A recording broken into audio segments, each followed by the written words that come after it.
1강은 우리 안경민 목사님이 서론 준비를 해 주셨는데 먼저 시작해 주시기 바라겠습니다.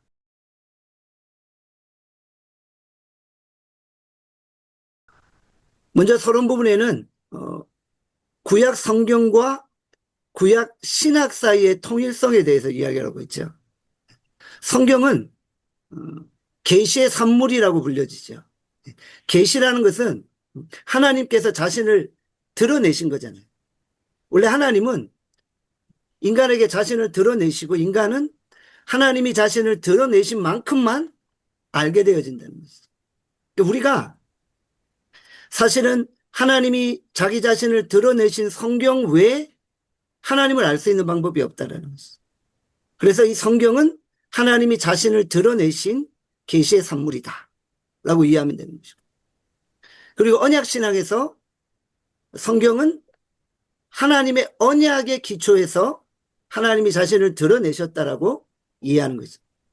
그러니까 언약신학은 하나님이 언약이라는 관점을 통해서 자기 자신들을 보여주시고 드러내셨다라고 이해하면 되는 것이죠. 그러니까 성경에 하나님께서 인간과 다양한 세대의 다양한 사람들과 더불어 언약을 맺으셨는데, 그 언약이 처음 창조 언약을 시작으로 점진적으로 유기적으로 발전하고 있다라는 것이 언약 신앙입니다. 자, 우리가 먼저 이 구약 성경을 바라보면서 두 가지 질문을 해야 됩니다. 우리가 이 강의를 마치고 10가지 질문을 하게 되는데, 그 10가지 질문 내용들이 이제 강의에 다 포함되어 있고 해답도 다 그 강의 안에 들어가 있다고 보시면 되겠죠. 그러니까 구약 성경 안에 우리가 두 가지 질문을 해볼 수 있어요. 첫 번째는 구약 성경이 기독교인들에게 권위가 있는가? 그러니까 구약 성경이 권위가 있다라는 말이 무슨 의미인가요? 과연 이 구약 성경이 우리가 이해하는 것처럼 하나님의 계시인가? 이것에 관한 질문이겠죠. 진보주의 신학자들은 구약 성경을 하나님의 자기 계시로 보지 않고 있죠. 진보주의자들은 어떻게 보나, 고대 근동 지역에 발견된 여러 문서들이 있는데 그 문서들을 편집해 놓은 거다, 모아 놓은 거다라는 거죠. 그리고 구약 성경을 기록한 저자들이 하나님에 대해서 자기 나름대로의 신앙 고백을 한 거라는 거죠. 그러니까 이 구약 성경이 하나님이 자신을 드러낸 게 아니라 성경을 기록한 저자들이 하나님에 대해서 자기 나름대로의 신앙 고백을 적어 놓은 거다, 이렇게 해요. 그러니까 우리 보수주의 신학자들이나 보수주의 목회자들이 이해하는 성경과는 완전히 그 개념이 다르다는 것이죠. 보수주의 신학자들은 인간 저자가 성령의 감동에 의해서 정확하게 기록된 하나님의 말씀이라는 것이죠. 하나님의 행위의 산물이고 하나님의 말씀이라는 것이죠. 핵심은 저자들이 자기 나름대로의 신앙을 고백한 것인가. 그러니까 신앙 고백이라는 것은 자기를 통해 나오는 거잖아요. 그리고 보수주의자들은 자기를 통해 나오는 것이 아니라 하나님께로부터 나온 신앙, 하나님께로부터 나온 계시라는 것이죠. 하나님이 보여주신 것을 그대로 이해한다는 것이죠. 그러니까 신앙 고백은 자기 중심적이에요, 어떻게 보면. 그러나 이 계시는 하나님이 자기를 드러내신 것이고 하나님 중심이고 하나님이 드러내신 부분까지만 알게 되어진다는.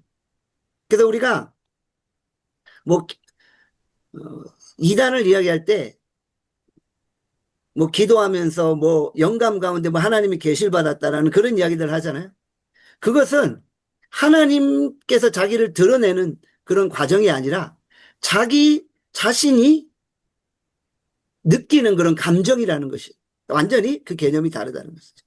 자, 두 번째 질문은 구약 성경에서 선포된 계시의 말씀이 오늘날 성경을 읽는 독자들, 청중들에게 어떤 의미를 주는가, 이런 개념이 되겠죠.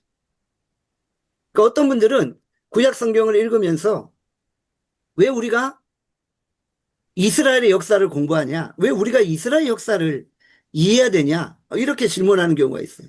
평신도들 가운데도 그런 분들이 있어요. 우리가 대한민국 역사도 모르는데 어떻게 이스라엘 역사를 이렇게 열심히 공부할 수 있냐, 뭐 이런 질문을 하는 경우가 있죠. 그런데 우리가 이 구약 성경을 이스라엘 역사로 보는 게 아니라는 거죠. 구약 성경은 이스라엘의 역사가 아니라 하나님의 역사는, 하나님이 자기를 드러내는 역사는, 만약에 구약 성경을 단순한 그런 이스라엘의 민족주의적인 역사로 본다면은 거기에는 물론 이제 구약 성경이 이스라엘 역사를 포함하고 있죠. 그렇지만 그 이스라엘의 역사도 단순한 이스라엘 역사가 아니라 이스라엘의 역사를 통해 하나님이 자기를 드러내시는 역사, 하나님의 역사라는 것이죠. 그래서 이 하나님의 역사를 그 원래의 의미대로 먼저 이해해야 되겠죠. 그래서 역사적인 방법, 비평적인 방법에 의한 해석의 원리를 따라 역사적으로 재구성하는 것. 그리고 나서 이 구약의 이스라엘의 역사 속에서 하나님이 어떻게 자신을 계시하셨는지를 보고 그것이 오늘 현대 독자들에게, 우리에게 어떤 의미가, 현대적인 의미가 있는지를 관찰하는 것이. 그 현대의 의미는 신학적인 과정을 거쳐야 되겠죠. 신학적인 과정을 거쳐서 우리가 이해해야 되는 거예요. 그러니까 왜 여기서 신학적인 작업이라는 게 왜 중요하냐면요. 우리가 이제 큐티를 이야기하잖아요. 큐티의 문제점이 뭐냐면요. 이 큐티가 철저하게 신학적인 작업을 거치지 않은 그냥 자기의 그냥 감정이나 느낌을 고백하는 그런 내용이 되기 때문에 거기에는 신학적인 그런 검증이 없는 거예요. 그래서 제가 이제 큐티 설교라는 어떤 목회자들을 보게 될 때 아주 뭐 대한민국에서 아주 큐티 설교를 잘한다는 분들의 설교를 들으면서 깜짝깜짝 놀랄 때가 있어요. 이건 전혀 구약 성경이 말하고 있는 신학적인 작업이 거쳐지지 않은 자기만의 생각이 돼버린, 성경이 아니라 이것은 내가 복음이 되는 그런 경우들이 있다라는 것이죠. 그래서 우리가 이 구약 성경에 선포된 계시의 말씀이 현대인들에게 어떻게, 현대 독자들에게 어떻게 다가와야 하는지는 철저한 신학적인 작업을 거쳐야 된다. 그러다 보니까 내가 어떤 신학을 가지고 있느냐가 성경 해석과 적용에 완전한 차이점을 둔다는 거예요. 그러니까 보수주의적인 신학을 가진 분들이 보수주의적인 언약신학적인 작업을 통해 성경을 해석하고 현대적인 의미를 발견하는 것과 진보주의 신학을 가진 자가 성경의 현대적인 의미를 해석하는 것은 그 의미 자체가 완전히 달라질 수 있다는 거예요. 그래서 우리가 이제 성경신학과 조직신학을 이야기할 때 성경신학도 중요하지만 조직신학도 상당히 중요하다. 성경신학자와 조직신학자가 서로 이렇게 논쟁할 때가 있어요. 그러나 성경신학도 중요하지만 조직신학도 상당히 중요하다는, 이 조직신학이 우리가 읽는 성경을 바로 해석할 수 있고 그 바로 해석된 관점을 현대적인 의미로 잘 적용시켜 주어진다는 것이죠. 네. 아이고, 이게 시간이, 이게 빨리빨리 해야 되겠네요. 네. 이게 지금 이렇게 설명해가지고는 전혀 안 되겠네요. 자, 구약 해석의 원리 네 가지가 있죠. 선택, 강조, 배열, 해석. 기록 목적에 따라 취사 선택했다는. 예를 들면 예수님의 뭐 모든 공생의 사역을 다 한 게 아니라 몇 가지만 취사 선택한 거죠. 그 중에서 강조한 것이고요. 배열도 역사 순서대로 진행된 것이 아니라 그 성령의 감동으로 기록한 저자의 어떤 관점에 따라서 배열이나 역사 순서도 달라진다는 거죠. 그리고 성경 안에는 기록한 저자가 어떠한 사건을 해석하는 그런 관점들이 성경에 그대로 기록되어져 있다. 그러니까 우리는 그 해석조차도 성령의 감동에 의해서 기록되었다고 믿기 때문에 그것도 하나님의 말씀이에요. 어떤 분은 이것은 저자가 자기의 어떤 해석적인 관점을 기록한 것이기 때문에 하나님의 말씀이 아니라고 주장할 수도 있지만 그것도 성령의 감동으로 기록되었기 때문에 그것도 하나님의 말씀이라는. 그래서 우리는 기록된 성경은 무오하고 완전하고 통일성이 있다라고 고백하게 됩니다. 자, 그리고 성경신학과 조직신학 특징을 비교해 보면 조직신학은 하나님의 활동에 완료된 산물로서의 계시를 논리적으로 다룬.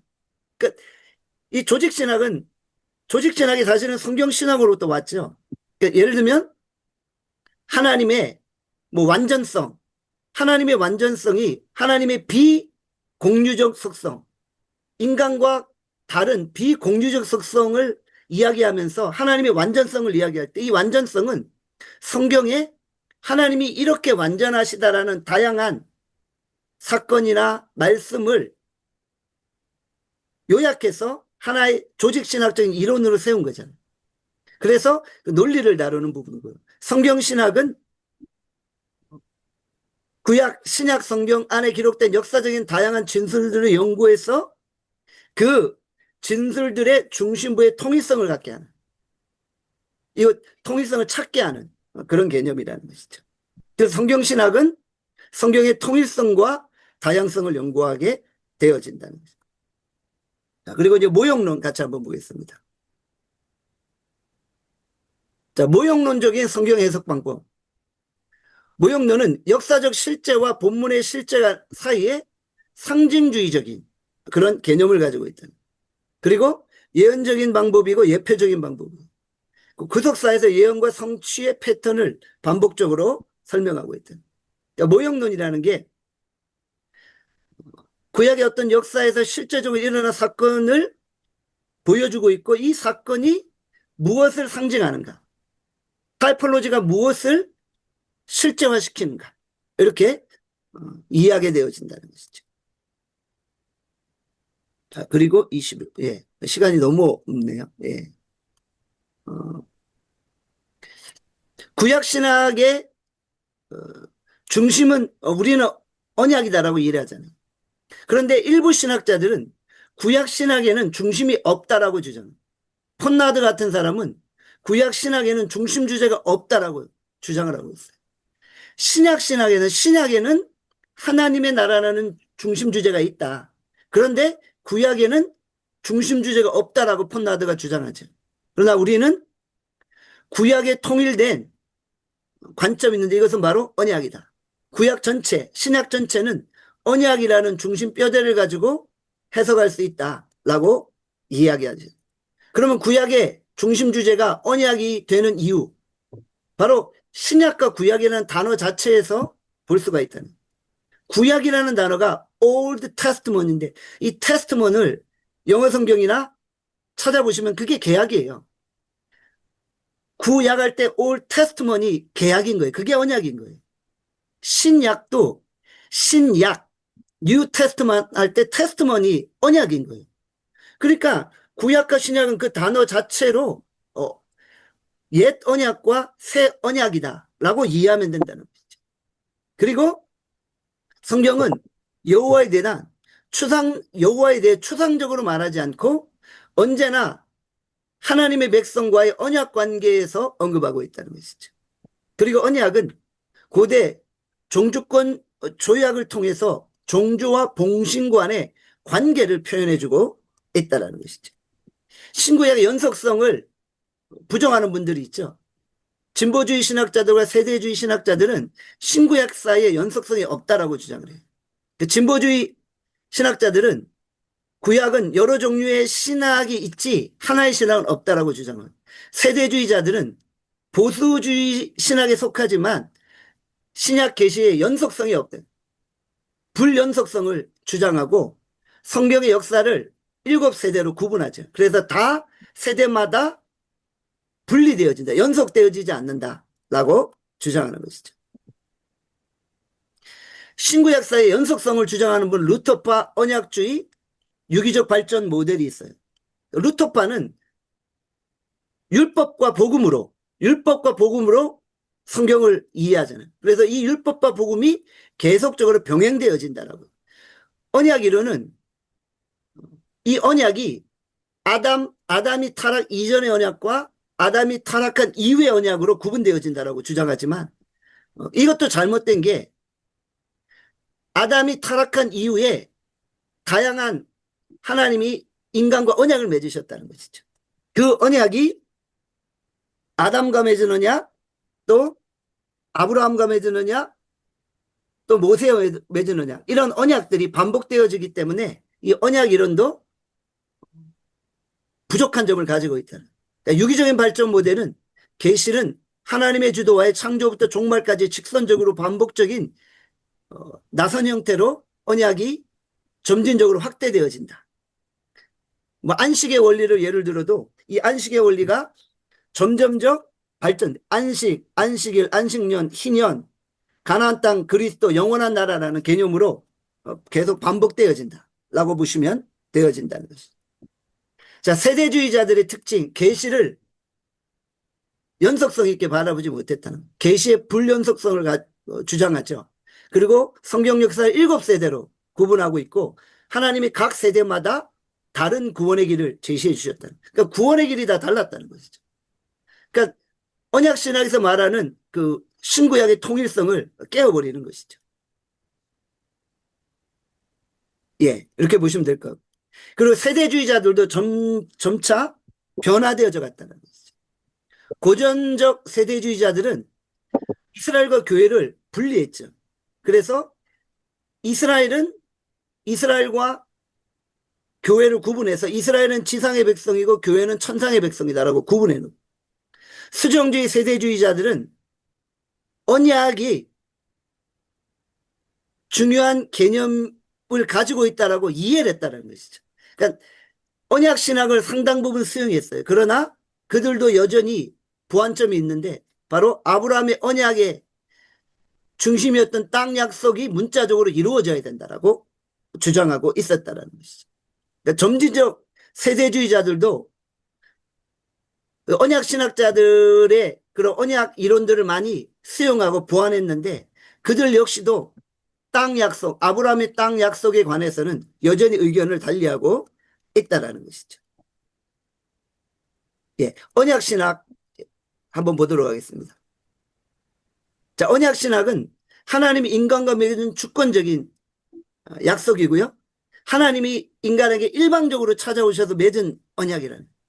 이것은 인간이 뭐 동의하고 동의하지 않고 이런 개념이 아니라 하나님이 일방적으로 인간에게 찾아오신 언약적인 약속이고, 이 약속은 피로 맺은 언약이라는 거죠. 반드시 지켜져. 그래서 카라트 벨리트라고 언약을 자르다, 언약을 쪼개다라는 의미를 가지고 있잖아요. 그러니까 이것을 통해 이 언약이 반드시 지켜져야 되고, 이 언약은 생명을 걸고 피를 걸고 진행되어져야 한다는 것을 보여주고 있다는 거죠. 그러니까 성경을 관통하는 언약이 네 가지로 전개되어지죠. 창조하셨고, 타락하셨고, 구속하셨고, 완성하셨다.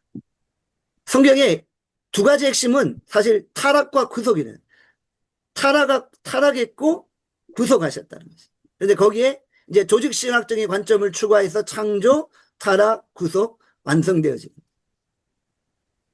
자, 창조 언약을 보면은 성경에 구체적으로 언약이라는 단어가 등장하는 것은 노아 시대잖아요.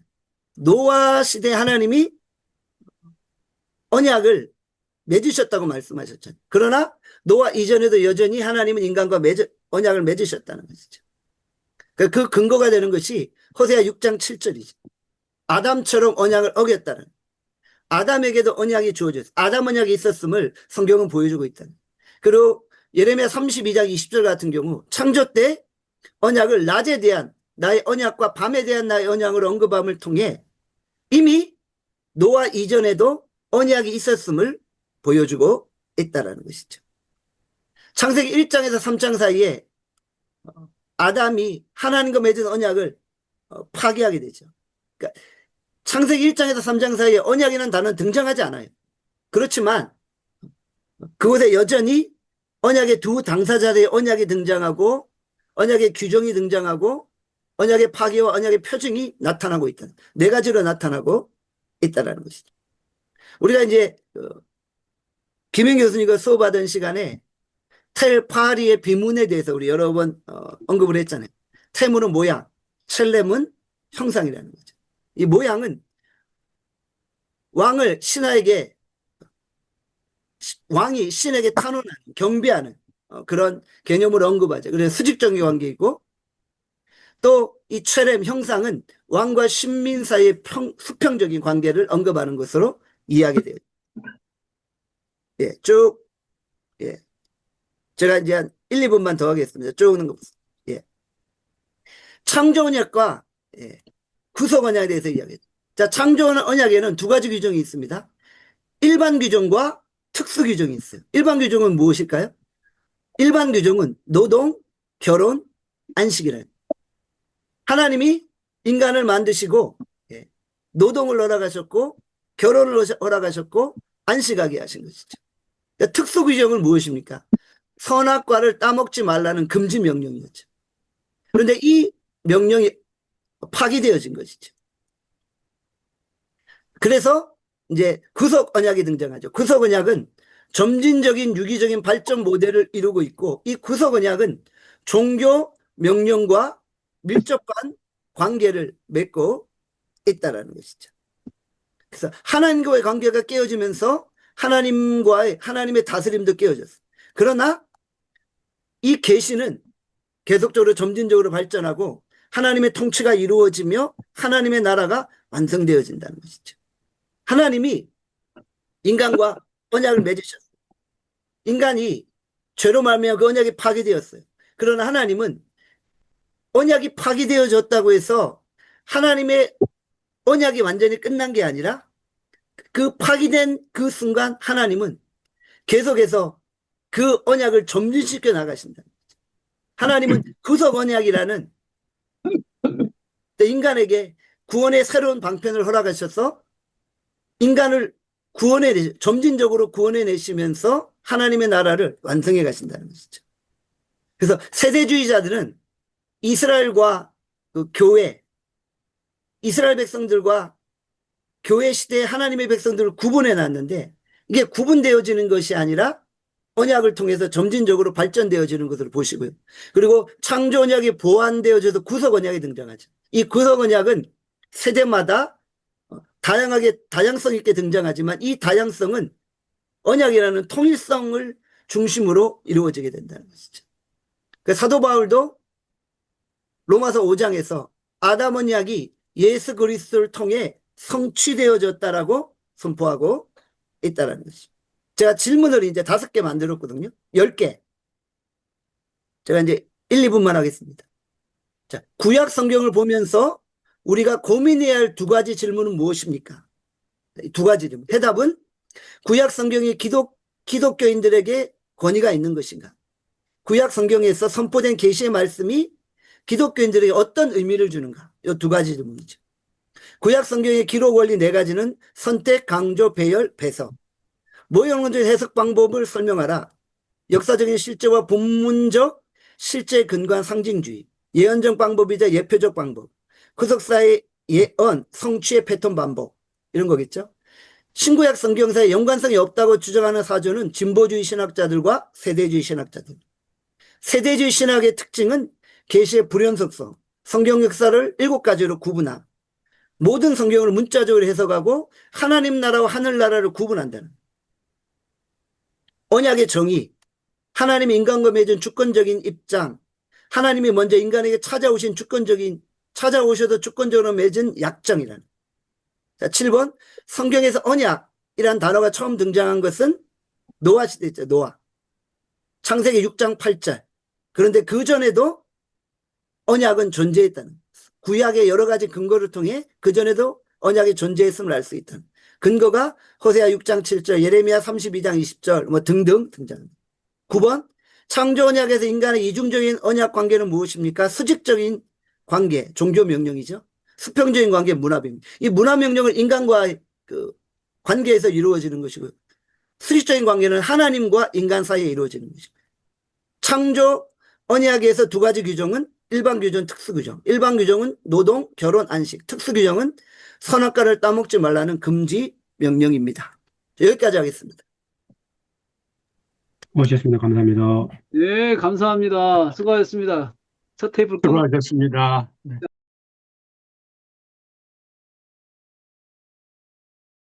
감사합니다. 자, 이어서 김용준 선교사는 25분 사용하시기 바라겠습니다. 25분. 지금부터 25분입니다. 네, 어, 저는 2장 창조 언약, 타락전 아담 언약에 대해서 준비를 했습니다. 그런데 일단 PPT 준비가 되지 못한 거에 대해서 죄송하게 생각을 합니다. 그리고 또 내용을 책을 읽으면서 그리고 교수님의 강의를 또 이렇게 들으면서 요약 정도밖에는 하지를 못해서 일단 보시면 요약 그 내용을 가지고 말씀을 드리도록 하겠습니다. 어, 타락전 아담 언약, 창조 언약이란 무엇인가? 첫 번째, 이 부분을 한번 살펴보고요. 두 번째로는 그렇다면 창조 언약의 내용이 어떻게 되는가? 그리고 요 내용들이 어, 창조 언약의 일반 규정과 계시의 발전이 어떻게 되는가? 요 부분을 간단하게 말씀을 드리겠습니다. 제가 이 장을 쭉 정리를 하면서 이제 느낀 것은 무엇이냐면, 종교 명령, 그리고 문화 명령, 하나님과 인간 사이에 지금, 안경민 목사님 말씀하셨듯이 이 수직 관계에서, 주어지는 것, 그것을 종교 명령, 그 다음에 인간과 세상, 수평적 관계에 의해서 주어진 것이 문화 명령이다. 이렇게, 설명을 해 주셨습니다. 이 장에서도 전체적인 흐름 속에 이제 드러나는 것은 제가 느낄 때, 영적 존재로서의 인간이 하나님을 향한 합당한 예배를 드릴 수 있다. 그리고 문화 명령을 수행할 때, 이 땅의 대리자로서 또, 독사, 그, 그렇죠. 관리하는 그 관리자로서의 세상을 향한 공정한 통치, 하나님을 향한 합당한 예배와 또 세상을 향한 공정한 통치를 어떻게 이루어 갈 것인가, 그것에 대한 큰 주제가 이렇게 흐르고 있다 하는 생각을 했습니다. 음, 그래서 그것을 통해서 이 창조 언약으로 드러나는 것은 창조 언약이란 이렇게 설명을 해 놓았는데요. 창조 언약은 하나님께서 타락 전에 아담과 맺은 언약으로서 인간을 포함한 우주를 창조하시는 가운데 하나님께서 제정하신 최초의 언약이다. 최초의 언약이다. 그래서 그 창조 언약인 문화 명령에는 일반 규정과 특수 규정이 주어져 있음을 알게 됩니다. 그래서 일반 규정은 아까 서론에서도 이야기를 했듯이 노동, 결혼, 안식 이것이 창조주에 대한 인간의 넓은 책임으로서 이렇게 주어지고요. 특수 규정은 아담에게만 주어진 것으로 금지 명령으로 선악과를 먹지 말라 하는 그 내용이 이어지고 있음을 봅니다. 어, 한국 교회가 이 세상과 땅에 대한 책임을 어, 제대로 책임을 어, 그, 그 관점을 어, 그 제한시킨 그런 내용들을 저희가 강의 중에도 이렇게 어, 나눌 수가 있었는데 올바른 성경적 세계관이 어, 더 정립되고 성숙되어져야 한다는 그런 내용들이 이어지고 있습니다. 종주와 봉신으로서의 창조주와 인간, 어, 창세기는 완벽한 언약 구조는 아니지만 언약 구조적 성격을 가지고 있다. 그 내용이 이어집니다. 음, 이처럼 창조 언약은 창조주의자 종주인 하나님이 봉신으로서 인간에게 세상을 다스릴 그런 책임을 명령함으로 이 종주와 봉신의 관계가 언약 관계, 창조 언약 속에 드러나고 있는 것을 볼 수 있습니다. 창조 기사의 절정이 인간 창조에 있다는 것 몇 가지 특징으로 이렇게 설명이 되고 있고요. 그 다음에 또 이제 중요한 것은 창조 기사의 또 다른 강조점, 7일째 안식에 대한 그 부분이 어, 이 안식의 원리 가운데 드러나는 것을 여기에서도 살펴볼 수가 있습니다. 일곱째 날의 안식은 인간이 앞으로 새롭게 창조하는 시작을 의미한다. 그래서 이미 종말이 카운트다운 된 종말을 기대하면서 그, 그 이후에 누리게 될 그 안식이 계속해서 발전적으로 드러나고 있는 것을 볼 수가 있습니다.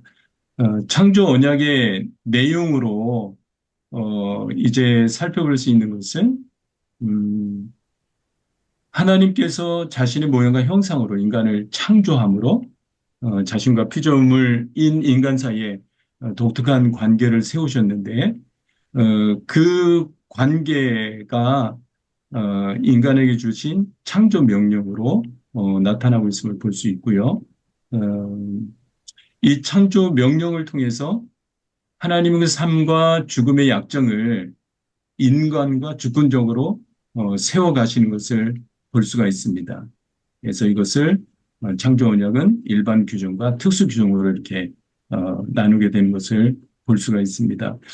계속해서 이렇게 반복되어지는 내용이 무엇이냐면 일반 규정이 몇 차례 이렇게 계속 이어지면서 반복이 됩니다. 그래서 이 앞부분에도 노동에 대해서, 결혼에 대해서 이렇게 정리가 되고 있습니다. 서론에서도 잠깐 말씀을 나누신 것처럼 여기에서도 드러나는 것이 어, 인간은 하나님의 형상과 모양으로 창조되었다는 것입니다. 그래서 형상과 모양을 여기서 자세하게 다루고 있는 것을 볼 수가 있습니다. 고대 근동의 용례가 또 잘 설명이 되는 것, 그것도 함께 살펴볼 수 있을 것 같습니다. 음, 여기서 이제 드러나는 것이 어, 창조 언약의 광의와 협의에 대해서 설명을 하고 있는 부분이 있습니다. 그래서 어, 이 요 부분을 한번 어, 형상과 모양이라는 두 단어는 하나님과 인간, 더 나아가 인간과 세상 사이에 주어진 관계를 지시해 주는데 이것이 창조 언약이다. 그렇게 설명을 할 수 있을 것 같습니다. 음, 네, 그래서 이 창조 언약의 그, 어, 종교 명령과 그리고 문화 명령, 이렇게 계속 나눠지는 것을 볼 수 있는데, 종교 명령은 인간과 하나님의 언약 관계, 문화 명령은 세상과의 언약 관계인 것을 어, 또한 살펴볼 수 있습니다.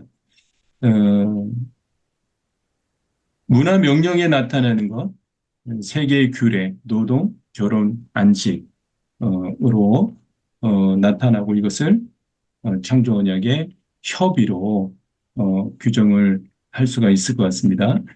음, 창세기 1장 27절, 28절은 모양과 형상으로 드러나는 이 부분은 이제 이어지는 내용의 중요한 그 어, 어떤 그 기본 개념이 되리라고 생각을 합니다. 그래서 먼저 어, 생육하고 번성하라 충만하라 그것이 어, 결혼 규례로 땅을 정복하라 다스리라 노동 규례로 드러나고 있습니다. 노동 규례는 창세기 2장 8절에서 어, 어, 요약된 그런 내용으로 볼 수 있는데 8절 상반절에 보면 아담이 일할 장소인 동산 창조 그래서 에덴 동산을 하나님의 성소로 이야기를 하고 그 다음에 아담은 어, 그 동산 성소를 섬기는 제사장으로 그래서 이 노동이 그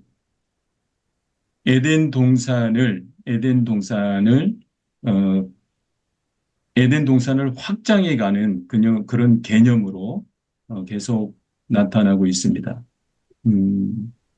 여기서 중요한 단어가 아바드, 샤마르 두 단어를 볼 수 있는데 이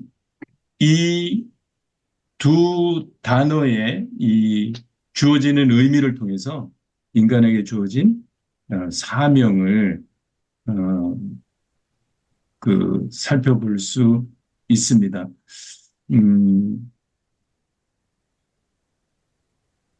이 단어의 추상명사가 아보다라고 할 수 있는데 예배, 봉사, 섬김 그 의미를 지니고 있음을 봅니다. 그래서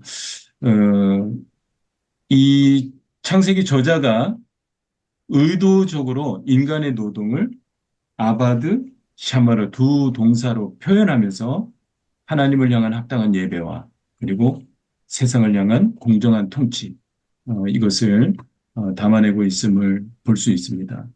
아담의 소명으로서의 이것이 계속해서 이렇게 확장이 되고 있다는 것을 말씀을 드렸는데 아브라함을 통해서 이스라엘 민족의 소명을 통해서 신약교회 성도의 그 소명을 통해서 발전되어지는 것을 알 수 있습니다. 결혼 규례가 이제 나오게 되는데 이 결혼 규례에서는 돕는 배필과 그 다음에 결혼에 대한 그 부분이 여기에서 정리가 되고 있음을 봅니다. 특수 규정은 아담에게만 주어졌다 말씀을 드렸습니다. 그래서 이것이 창세기 2장 16절, 17절, 그래서 16절과 17절을 함께 보아야 할 것을 교수님 강의 중에도 계속 아주 중요하게 좀 의미를 담고 있었습니다. 16절의 임의로 자유롭게 먹되, 먹든지 마시든지 다 해도 좋은데 이것만은 안 된다. 그렇게 명령을 어, 하고 있습니다.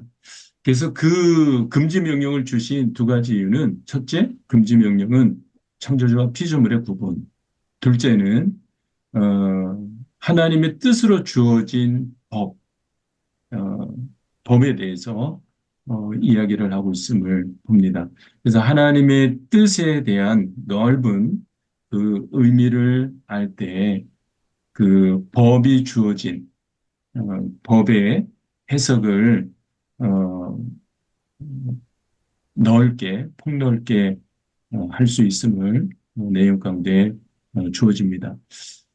마지막으로 이제 창조 언약의 일반 규정, 그것이 규정과 계시의 발전으로 드러나는 부분. 말씀드렸듯이 이 노동, 결혼, 안식, 규례가 계속 이렇게 반복이 되면서 중요하게 여겨지는 것은 하나님을 향한 합당한 예배가 얼마나 또 중요한지, 그뿐만이 아니라 하나님의 대리자로서의 어, 믿음의 어,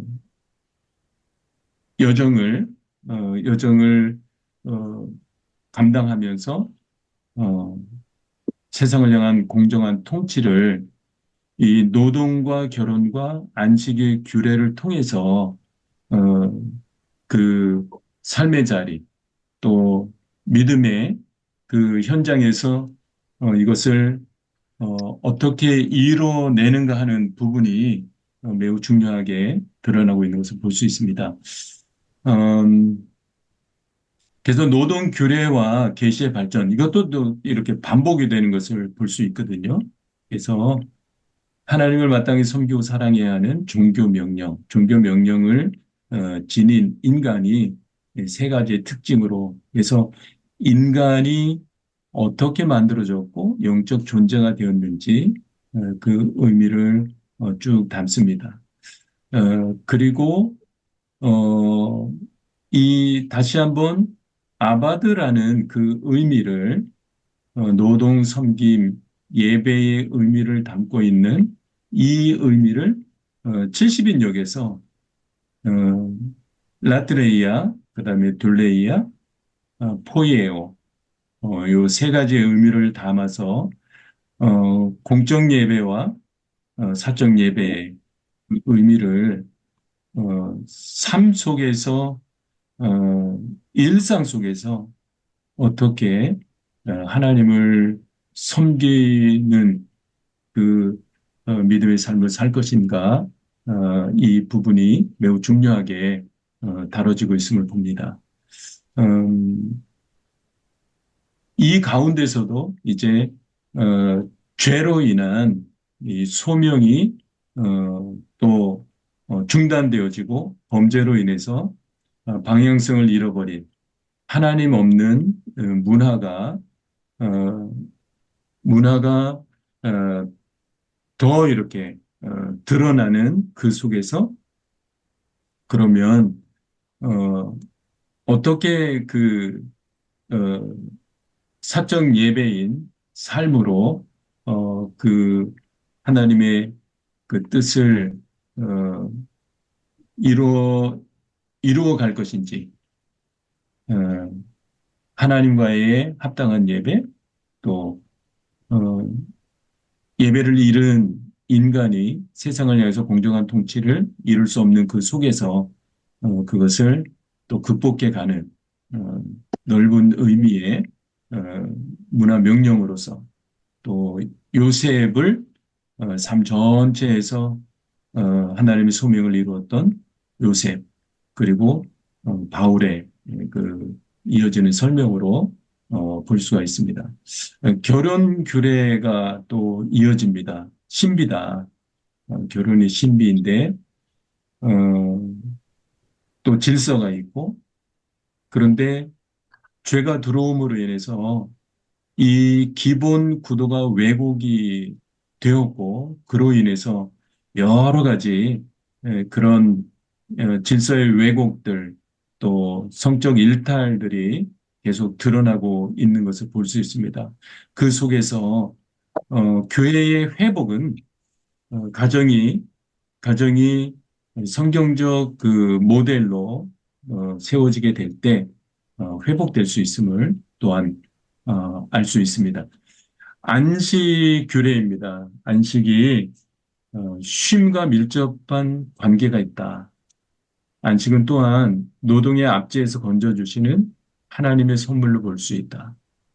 그래서 영원에서 창조로 시작된 시간의 흐름 속에서 하나님께서 인간에게 쉼을 허락하심, 어, 그래서 하나님이 준비하신 영원한 안식을 향해 가는 첫걸음이 이 안식으로 주어졌다는 것, 그것을 이야기합니다. 그래서 안식일은 단순히 하루를 쉬는 것이 아니라 하나님이 허락해 주신 영원한 안식, 그것을 바라보면서 기다리면서 계속 그 안식을 향한 그런 믿음의 여정임을 이야기를 합니다.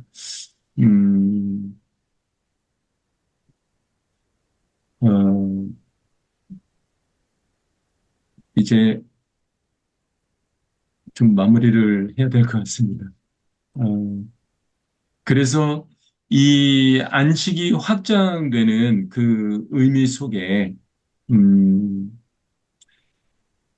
이 쉬는 의미, 농사, 노동, 상행위 이렇게 확대되어지는 부분입니다. 그리고 이 그 확장되어지는 부분에서 안식년, 희년으로 발전되어지는 그런 내용을 살펴볼 수 있고 이어지는 내용에서 가나안 땅 그리고 영원한 안식 그것으로 확장되고 있음을 볼 수가 있습니다. 마무리하겠습니다.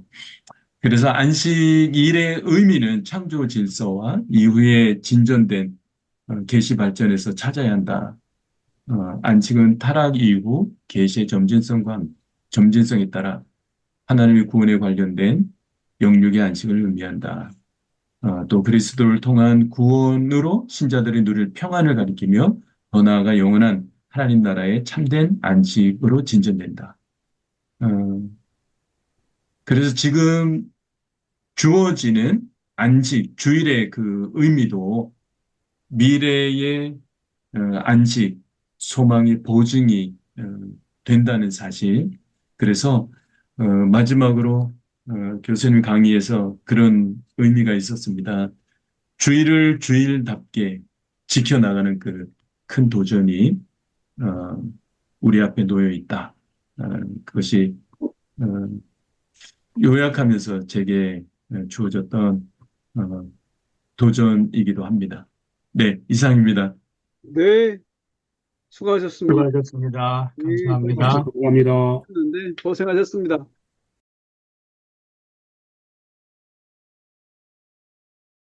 좋습니다.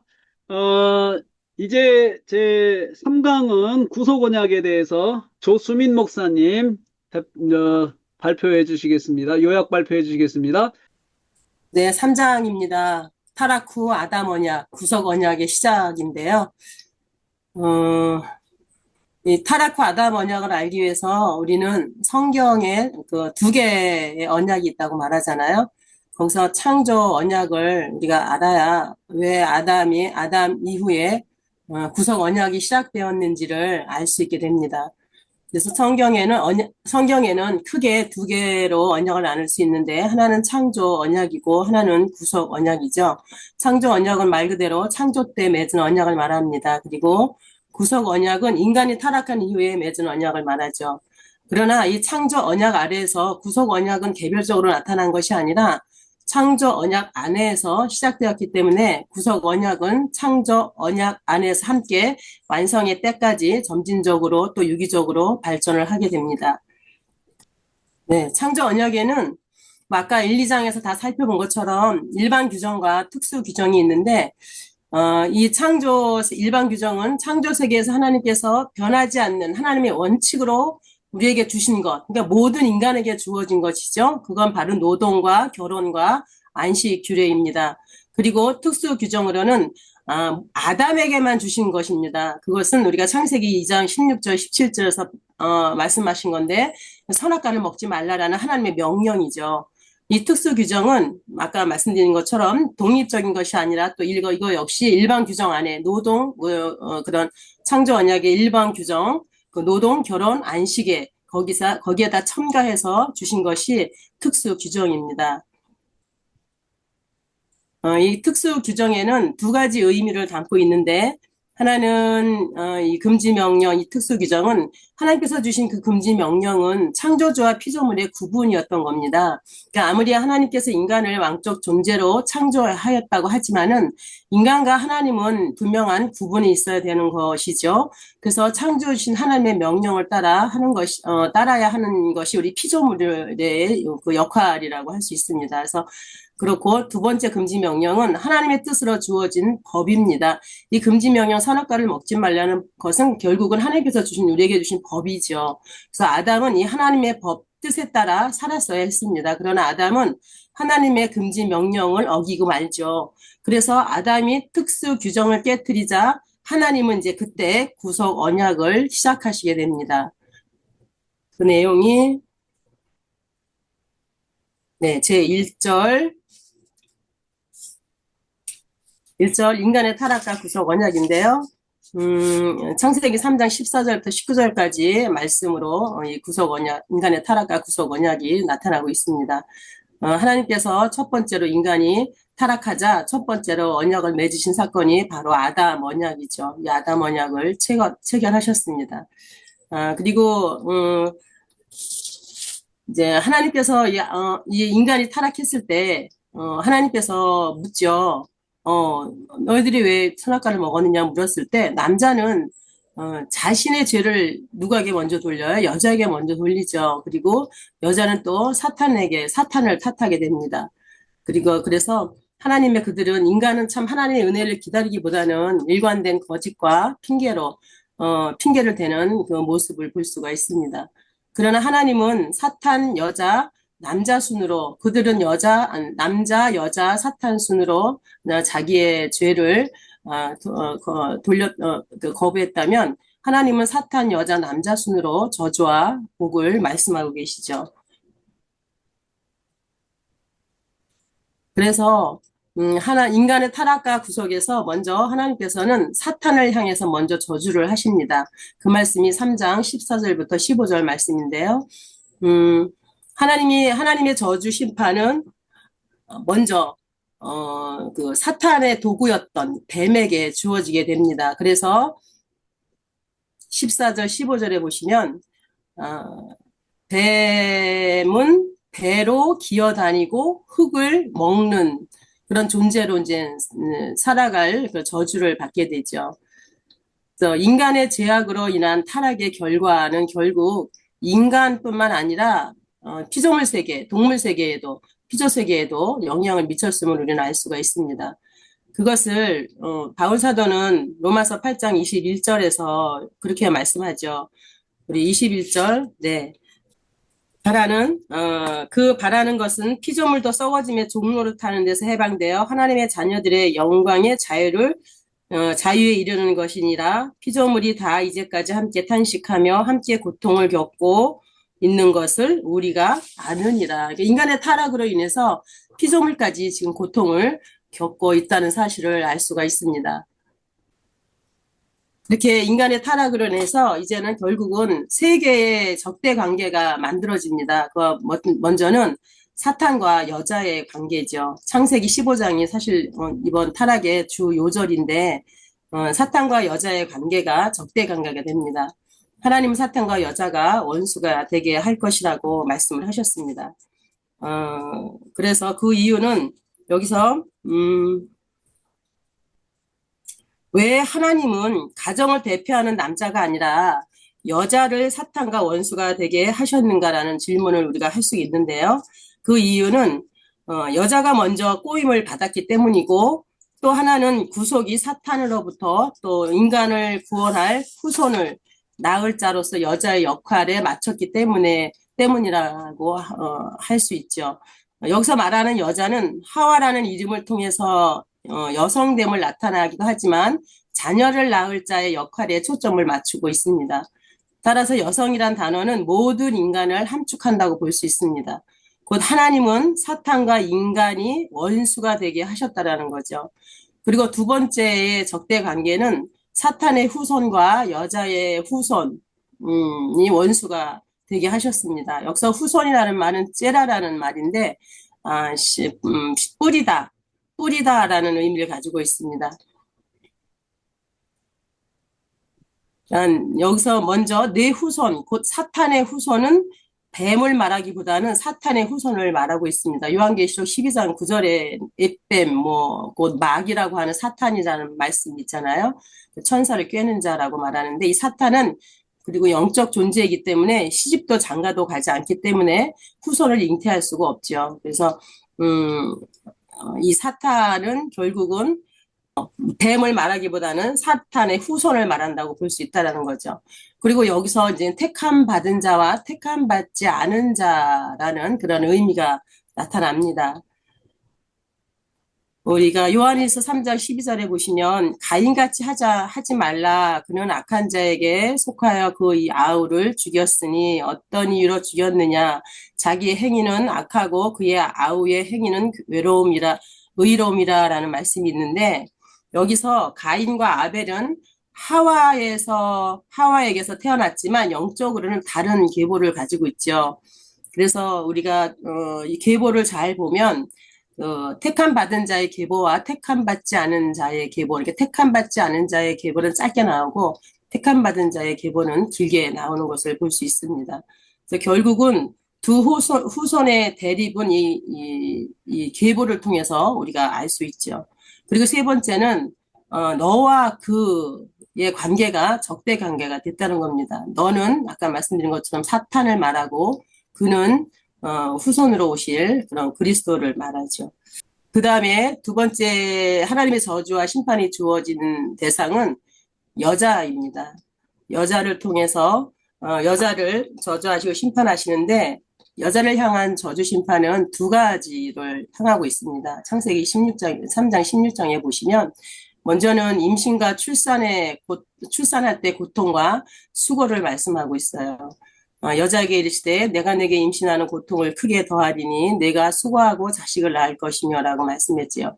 원래 자녀 출산은 복이죠. 축복입니다. 하지만 출산할 때 주어지는 그 심한 고통과 그 수고를 겪는 것은 저주로 주어진 것입니다. 우리가 자식을 낳을 때 여기서 여자가 자식을 낳을 때 수고한다라는 이 이차본이라는 단어는 남자에게 주어진 노동의 수고에도 이 같은 단어를 사용하고 있습니다. 남자와 여자와 둘 동시에 이 수고라는 아차본이라는 단어를 쓰고 있는 것을 우리는 알 수가 있죠. 그리고 두 번째로 저주는 결혼 관계의 파기입니다. 16절 그 하반절에 보시면 너는 남편을 원하고 남편은 너를 다스릴 것이니라 라고 말씀하셨는데 여기에서 원하고다라는 이 말은 창세기 4장에서 가인이 죄가 너를 원하고 라는 그 말씀에서 그 원하고 테슈카라는 그런 단어인데 이 말씀은 뭐 그냥 사모한다라는 그런 정도가 아니라 강력하게 열망한다? 강력하게 통치한다? 제가 잠깐 잊어버렸네요. 잠깐만요.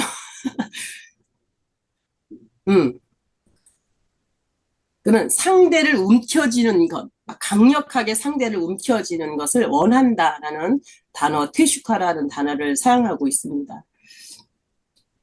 결국은 창조의 순서와 결혼 질서의 파괴를 암시하고 있는 거고요.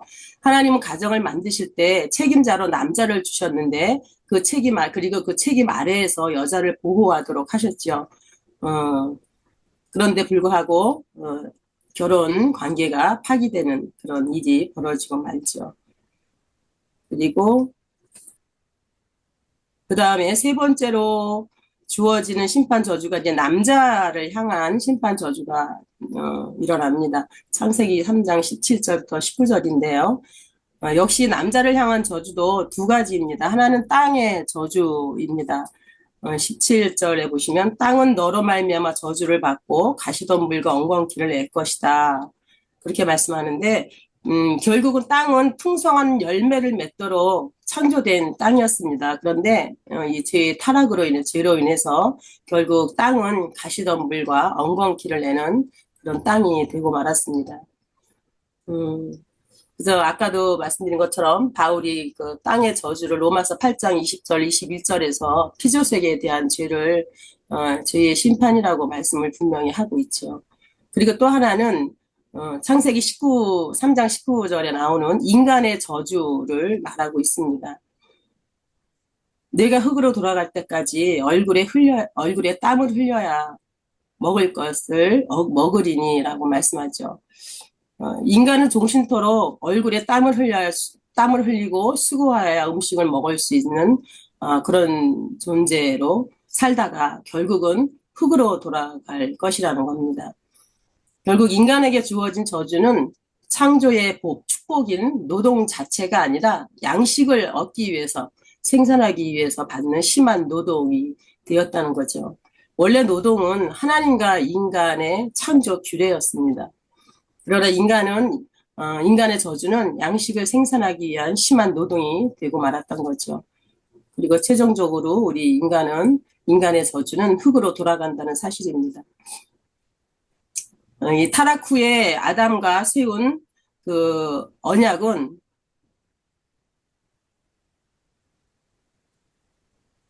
에덴 동산에서 시작되었는데 창세기 3장 15장에 하나님의 약속으로 시작된 이 구속 언약은 그리스도의 생애와 죽음과 부활에서 정점을 이루게 됩니다.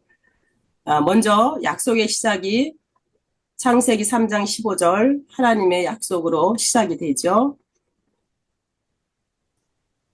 그리고 예수 그리스도가 십자가에서 사탄의 권세를 무력화시킴으로 인해서 그 승리가 결국 우리 믿는 자, 그리스도를 믿는 자들, 예수와 함께 사탄에 대한 최후의 승리를 우리에게 주셨습니다. 그렇기 때문에 우리 믿는 자들은 사탄에 대한 승리를 확신할 수 있게 되었고, 또 창세기 15장 3장 15절의 이 약속이 그리스도와 교회 안에서 이루어졌다고 선포하고 있습니다.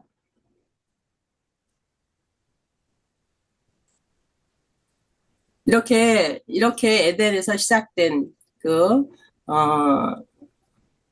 여자의 후손에 관한 약속은 결국 예수 그리스도를 통한 성취로 이루어지죠. 여기 보시면 전에도 말씀드린 것처럼 인간의 죄로 인해서 하나님과 인간의 관계, 또 남녀의 관계, 인간과 인간 관계죠. 그리고 인간과 피조물과의 관계가 깨지고 말았습니다. 그런데 둘째 아담이신 때가 참의 마지막 아담이시고 둘째 아담이신 예수 그리스도께서 우리 역사 속에 보내지게 되죠. 그래서 그리고 그분께서 오셔서 우리 인류에게 새 생명, 예수 그리스도의 생애, 죽음, 부활, 승천에 의해서 새 생명이 세상에 들어왔습니다.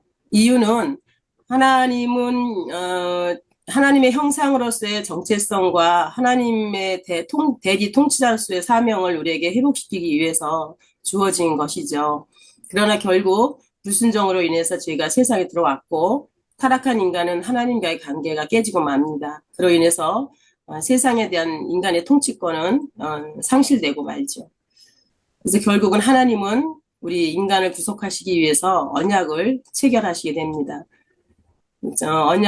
창조 언약 안에서 주어진 이 하나님의 대리 통치자로 우리 인간의 정체성과 사명을 회복시키기 위해서 하나님의 그런 은혜로 주어진 것이 바로 구속 언약이죠. 예, 마지막으로 이 구속 언약의 발전된 내용을 보면 처음 시작은 아담 언약으로 시작이 됩니다.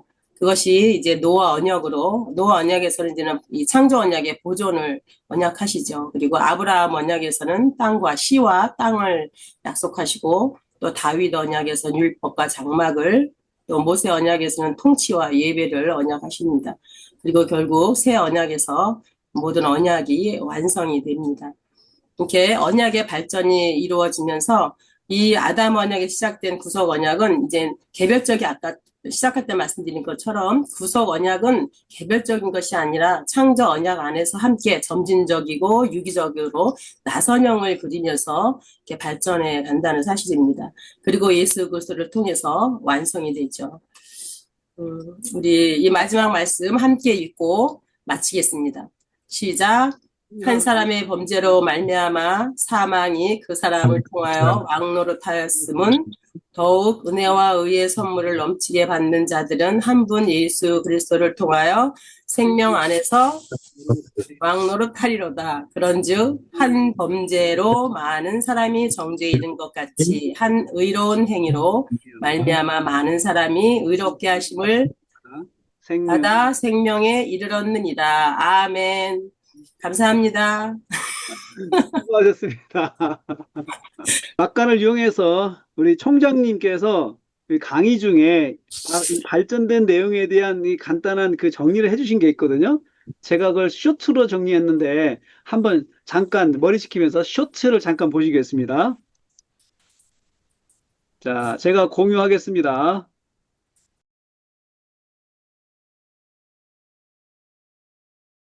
우리는 언약을 얘기할 때 이 창조가 있었고 그다음에 종말이 있습니다.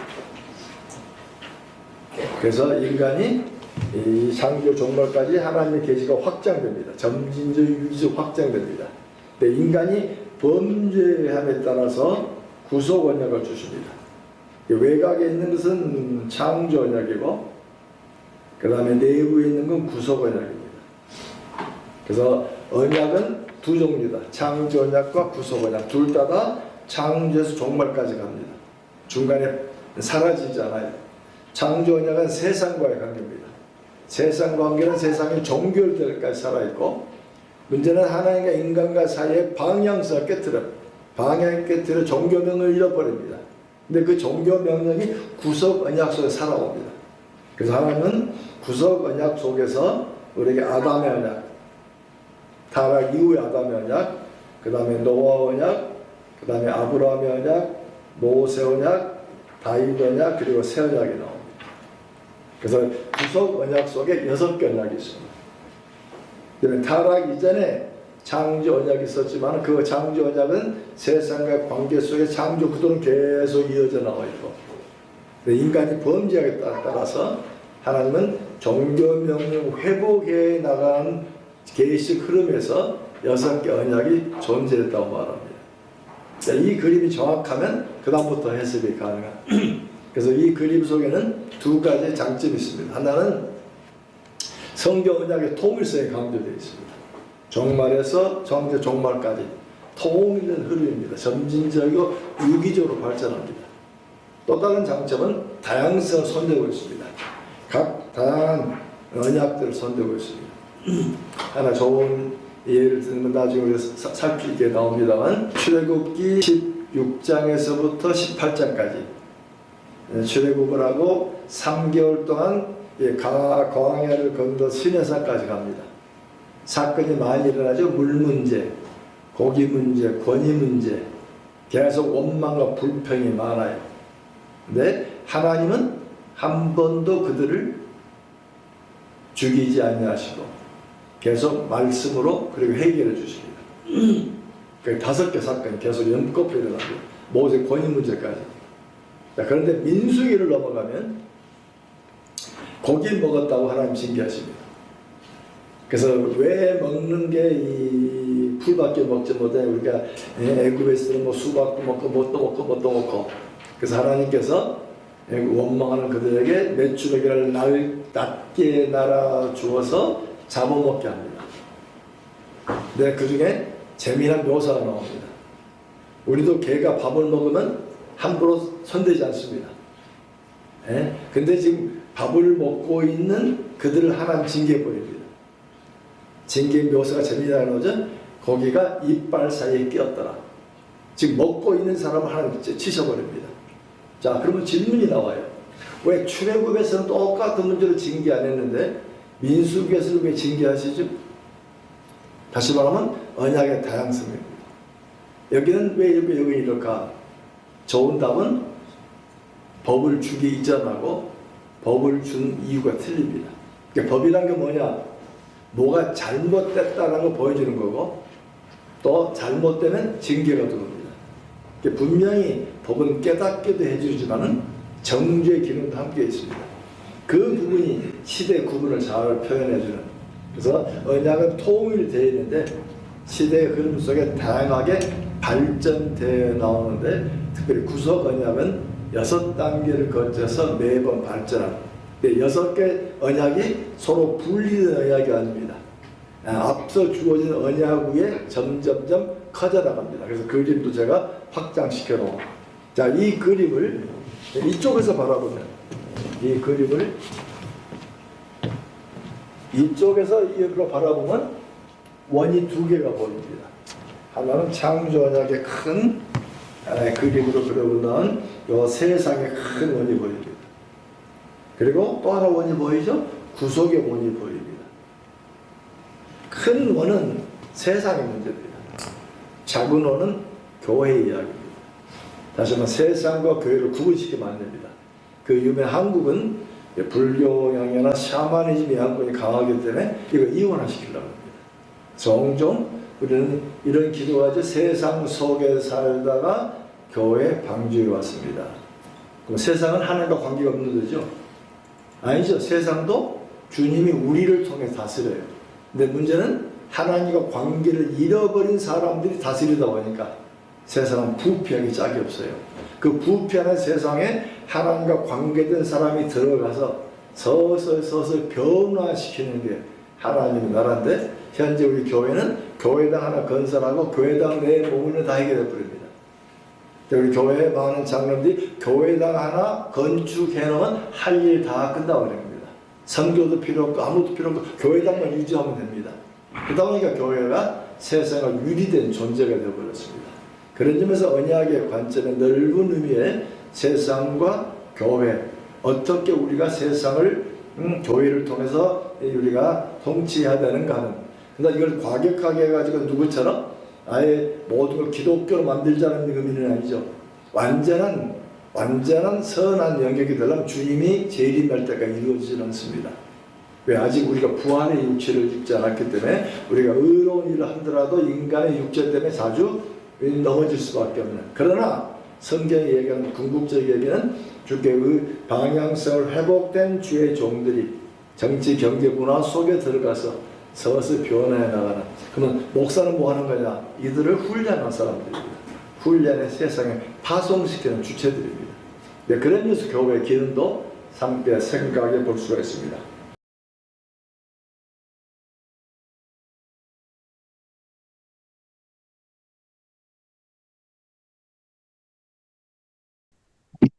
쇼츠도 그렇고 강의도 그렇고 소리가 작아서 소리가 작아서 아주 몇 번씩 반복하게 이렇게 듣게 되더라고요, 강의도.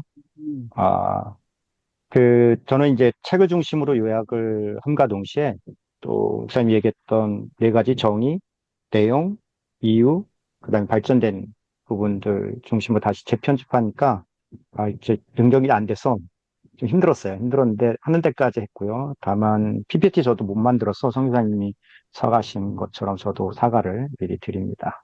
노아 언약, 보존의 언약 시작하도록 하겠습니다. 노아 언약, 보존의 언약 처음에 들어가면 이 노아 언약은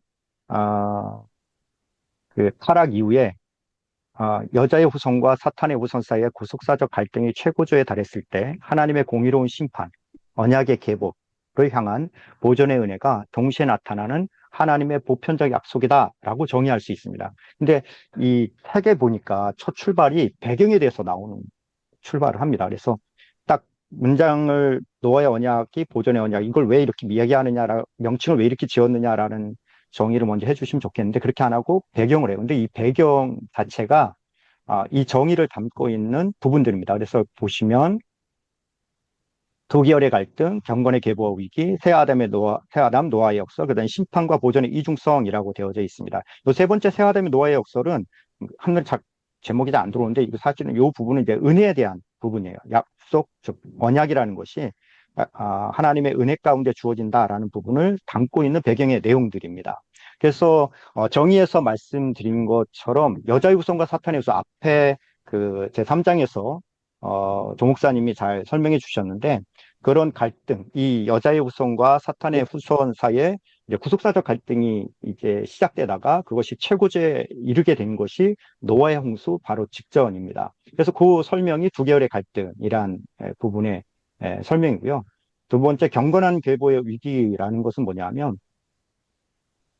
이 결혼함을 6장에 나와 있는 사람의 딸들과 하나님의 아들들이 이제 결혼을 하는데 이 부분이 여자의 후손의 경건함마저 이제 파괴될 위기에 처하는 부분에 대한 설명이에요. 그래서 그러면 그 아담에게 약속했던 여자의 후손이 사탄의 후손, 즉 뱀의 머리를 상하게 한다라는 약속이 있는데 이 언약이 깨어질 위기가 처하게 된 거죠. 왜냐하면 하나님의 심판이 임하면 전체가 다 심판을 받을 수밖에 없기 때문에. 근데 우리는 이제 전제된 사전 지식이 노아는 의인이니까 그래서 그런 생각을 할 수 있는데 그렇지 않다라는 것이 이제 세 번째 태아담 노아의 역설이라는 부분입니다. 그래서 노아는 아담의 저주로부터 안위를 줄 인물로 기대되었으나 오히려 하나님의 한탄 속에서 은혜를 입은 유일한 자가 되는 부분입니다. 그래서 그의 이름은 땅의 저주로부터 안위를 예고했지만 현실은 하나님의 한탄을 마주해야 됐고 결국 그는 인류를 위로하기에 앞서 진노하신 하나님께 은혜를 입어 위로가 되는 존재가 되죠. 이제 그 6장 8절과 9절에 그 가름을 할 수 있는 부분이라고 했죠. 8절에 은혜를 입었다. 9절에서는 노아가 의인이다라는 부분인데 8절까지가 5장에서부터 시작된 단락의 끝이고 6장에서부터 이제 아브라함 바로 직전까지가 시작이 이제 9절서부터 시작으로 보기 때문에 그러한 것을 보면 노아도 역시 하나님의 은혜를 입어 그것으로 말미암아 의로 하나님께 인정을 받았구나라는 부분입니다. 이 부분 이제 뒤에 그 내용에 대해서 나올 때 이 부분이 더 자세하게 첨가됩니다. 근데 심판의 보존과 이중성이라는 부분인데 노아의 언약, 보존의 언약이라는 정의라는 그 문장 속에서 이 부분이 들어가기 때문에 그렇습니다. 따라서 이 언약은 죄악이 관영한 세상에 대한 하나님의 공의로운 심판인 동시에 방주를 통해서 여자의 후손의 계보를 보존하시려는 하나님의 주권적 구원 행위다라고 되어져 있습니다. 그래서 그러한 부분이 아까 얘기했던 요 정의에 대한 내용에 추가된 또는 첨가된 좀 자세한 설명들, 이것을 교수님은 노아 언약의 배경에서 이 부분을 담고 있다라고 여러분 책을 보시면 조금 더 이해하기가 쉽다라고 볼 수 있습니다. 그럼 노아 언약, 보존의 언약의 내용은 어떻게 되느냐 했을 때 총 9가지로 나옵니다. 9가지 보면 이전의 언약의 보증, 구원의 은혜, 가족의 구원, 창조 언약의 갱신, 창조 세계의 보존, 우주적 차원, 무직의 징표, 육식의 허용과 새로운 규례라는 부분이 있습니다. 그리고 9번째가 셈에 대한 축복인데요. 이렇게 한눈에 보면 왜 이렇게 그 9가지에 대한 소제목들을 교수님이 또 하셨을까? 또 강의에서도 짧게 설명하시는 부분들이 있는데 이것은 이제 그 내용에 보면 홍수 기사는 하나님의 심판과 은혜를 실감나게 그리며 새 아담인 노아와 맺은 언약은 창조 언약의 갱신이라는 부분이 있고요. 그 다음에 언약의 성취라는 부분이 있습니다. 그래서 이 부분을 담고 있는 거예요. 갱신이라는 것은 그 단어 자체가 이전 것을 전제로 해서 새롭게 되어진다라는 부분을 담고 있고요. 성취는 그럼 창세기 3장 15절에 그 언약, 아담을 향한 그 언약을 하나님께서 그럼 이루시고 계시느냐에 대한 문제인 거죠. 그 내용들을 이제 쭉 9가지를 소제목으로 담아서 하나하나 교수님께서 그 근거로 세우시면 볼 수 있습니다. 그래서 보증이라는 것은 이제 갱신에 포함된 건데요. 하나의 핵심 세우라는 이 단어인데 이 단어가 확증이라는 의미가 동시에 갖고 있습니다. 그래서 보증 또는 확증이라는 것은 이전에 어떤 것을 전제로 해서 쓰는 단어인 것을 말하는 거죠. 그래서 이제 갱신한 부분을 좀 더 보충해 준다. 이는 하나님의 언약이 인간의 실패를 넘어선 하나님의 신실한 것임을 보여주고 이 확증은 이후 모든 언약이 세워질 견고한 기초가 된다라고 볼 수 있습니다. 그래서 언약을 보면 아담에게 준 언약은 이제 특수성이라 볼 수 있죠. 개인 아담에게 준 것처럼 보이고, 근데 노아 언약은 이제 나중에 내용들을 보면 보편적이에요. 인류 전체에게 주는 언약이기도 합니다. 그러다가 벼랑간에 또 특수성으로 들어갑니다. 아브라함으로 가고, 그 다음에 모세는 이스라엘 전체를 가리키지만 그래도 약간 특수성 갖고 있고요. 이것이 후에 이제 다윗 언약을 넘어서 새 언약이 주어진 신약에 가서야 다시 이 노아 언약과 같이 전체 전 인류에 대한 하나님의 그 언약의 성취로 또 드러나고 완성으로 드러나게 되는 부분으로 가게 됩니다. 그래서 크게 이렇게 두 가지로 보면 그것이 이루어지는 과정 속에 이러한 것들이 있다라고 생각하시면 될 것 같습니다. 두 번째 내용은 구원의 은혜라는 내용이 들어가 있습니다. 그래서 아까 그 네 번째, 정의에서 네 번째 이야기했던 것 같은, 세 번째 얘기했던 것 같은 건데, 노아의 구는 그의 행위가 아닌 전적으로 하나님 주권적인 은혜라는 것, 히브리어의 근거함을 명확히 한다. 6장 8절이요. 그래도 6장 8절의 은혜는 5장부터 이어진 타락의 문맥을 마무리 짓는 결론적 선언이고, 창세기 6장 9절의 의는 노아의 이야기를 여는 새로운 여정의 시작점을, 이는 은혜가 의의 선행함을 문맥적으로 증명한다라고 교수님이 강의 가운데 설명하고 계십니다. 따라서 노아의 의는 윤리적 완전함이 아니라 하나님과 올바른 관계적 의로 우선시돼서 이해되어야 되고, 그의 의로운 삶은 이 관계에 비롯된 2차적인 결과일 뿐이고, 이 또한 하나님의 동행을 통해서 가능하게 된, 또 이루어지게 된 부분으로 볼 때 구원이 하나님의 은혜로 이루어진다라는 것을 내용으로 담고 있습니다.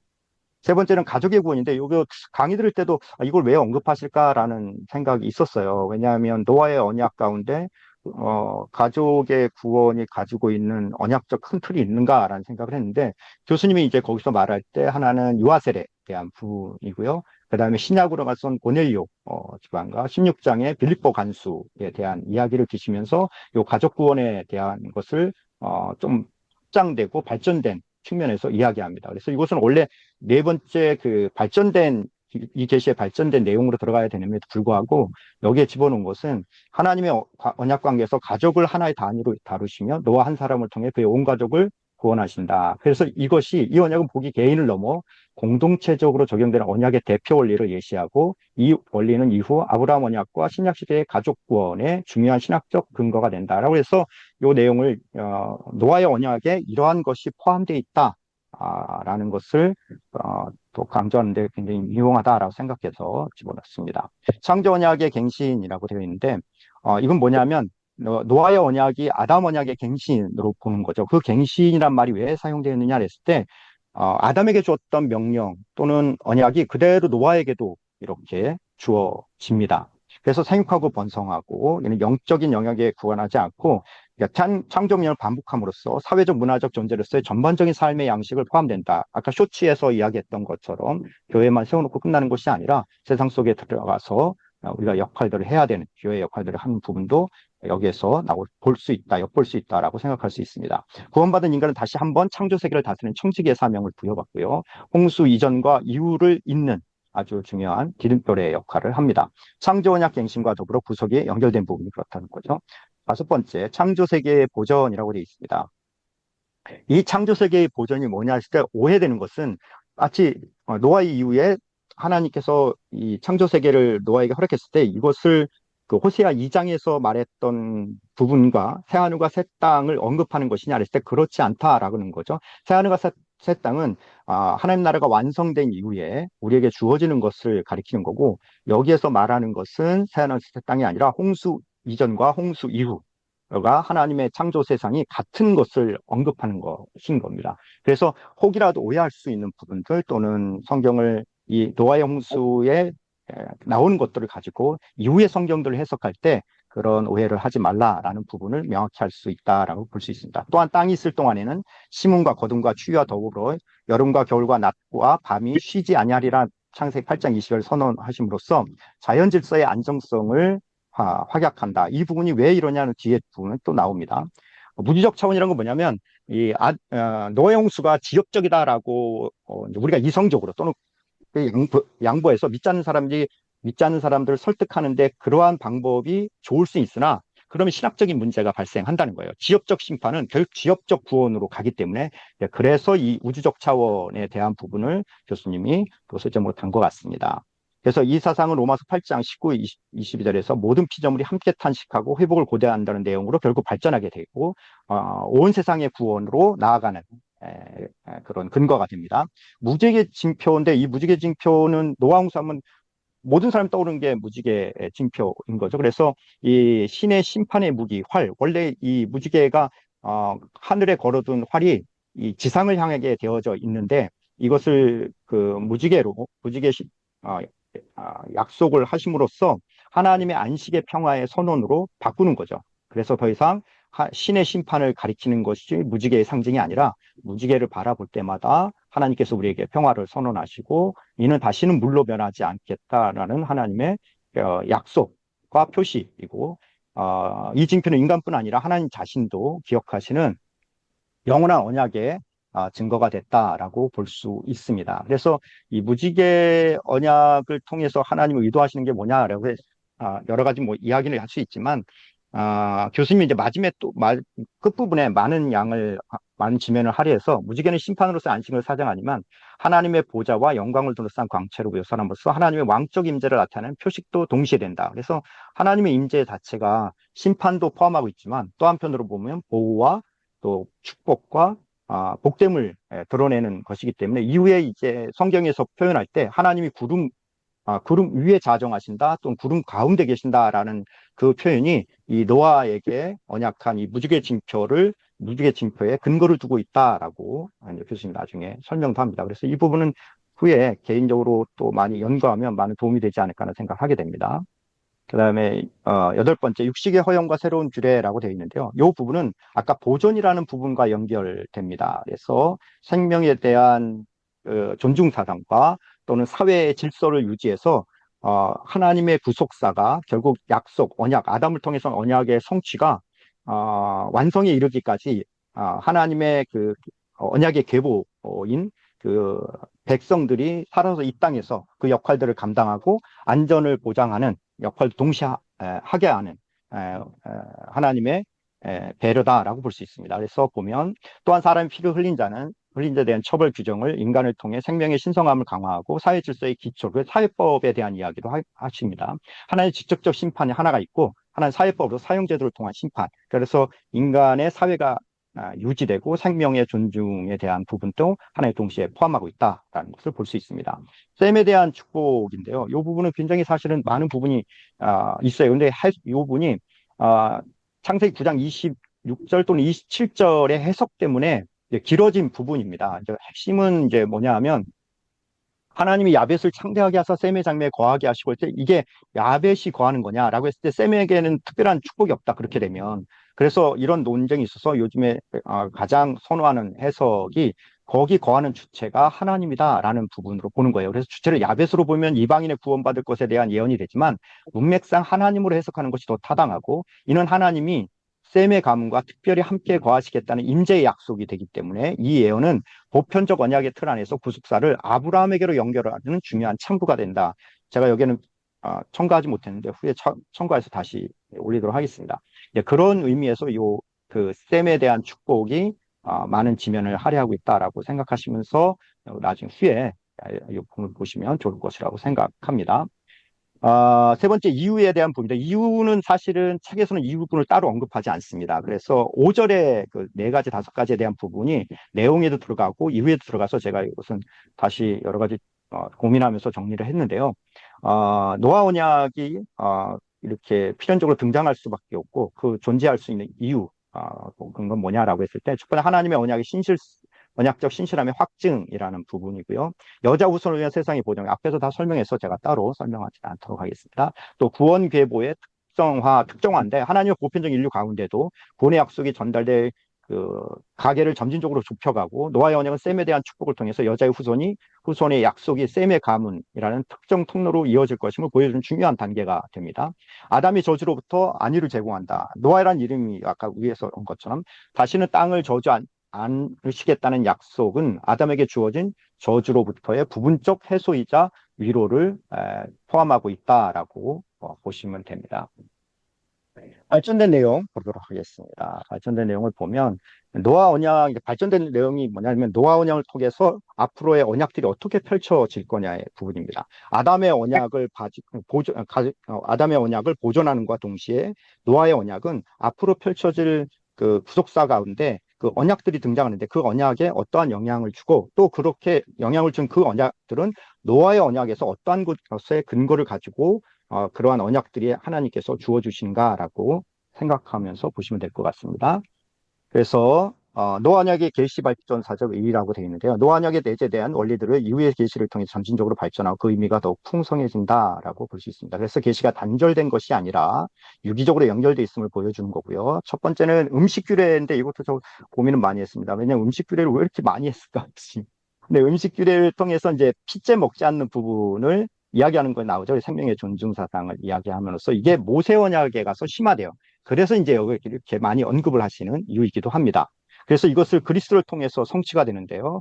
그래서 음식규례의 예표적 의미를 성취하시는 새언약 시대에 적용한다면 바울은 14장에서 음식 문제를 자유의 원리와 덕을 세우는 원리, 새언약의 본질이 먹는 것에 있지 않고 오직 성령 안에 의와 평강과 실학에 있음을 가르침으로써 이 발전된 모세 언약이 후에 신약 새로운 언약에서는 어떠한 그 위치를 갖느냐 또는 의미를 갖느냐를 말하고 있습니다.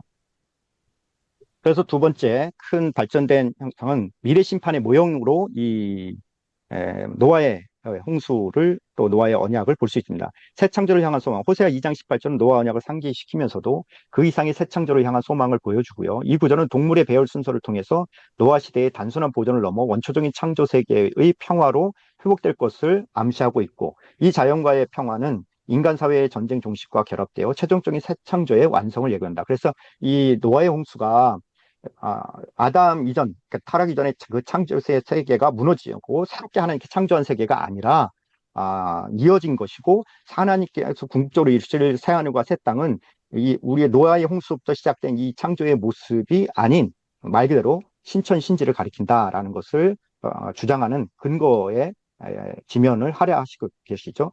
최후 심판의 역사적 시범, 홍수 사건은 하나님의 최후 심판의 규범이 되었고 그래서 지역적이 아니라 우주적이다라는 지구 전체적인 하나님 심판이다라는 것을 여기에서 근거로 갖고 와서 우주적 심판을 가져옵니다. 마지막 때의 주의 강림을 부인하는 자들을 논박하는 근거가 되기도 하고요.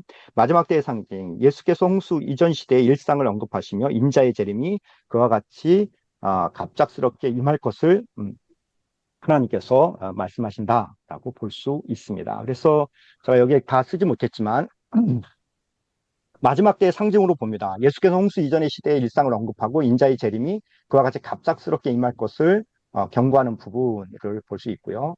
그 다음에 노아 언약의 보편적 특징이 피조물 전체의 구원으로 이어지는 지역적 심판이 아니라 지구 전체의 심판이 됐고 이것을 근거로 해서 지역적 구원이 아니라 보편적으로 온 우주에 하나님의 구원이 임하는 것을 이야기합니다. 그래서 로마서 8장 21절에 모든 피조물이 썩어짐의 종로로 타는 데서 해방되어 새하늘과 새 땅을 고대하는 소망으로 이어진다. 이는 노아 언약의 우주적 범위가 피조물 전체의 최종적인 구원과 회복으로 발전될 것을 보여준다.